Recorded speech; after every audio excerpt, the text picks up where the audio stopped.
போது நான் தான் கொஞ்சம் லேட்டாக போகிறேன். எல்லாரும் உள்ளே வந்துட்டாங்க. உள்ளே இருந்த வாத்தியார்லேருந்து கபிலன்லேருந்து எல்லாரும் உள்ளே இருக்கிறாங்க.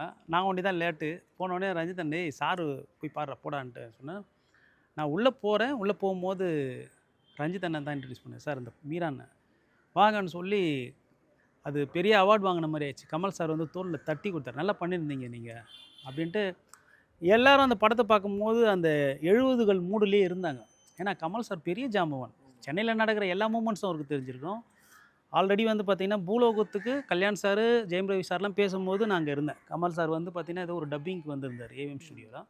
அப்போது கமல் சார் வந்து டேப்லஸ் மைதானத்தை பற்றிலாம் பேசியிருக்காரு. அது பாக்ஸிங் படம்ன்றதுனால அதை பற்றி பேசியிருக்கிறாங்க. இங்கே இருக்கிற பெரிய பெரிய எம்ஜிஆர், சிவாஜி வரைக்குமே வந்து டேப்லஸ் மைதானத்தில் பாக்ஸிங் பார்த்த வரலாறுலாம் இருக்குது.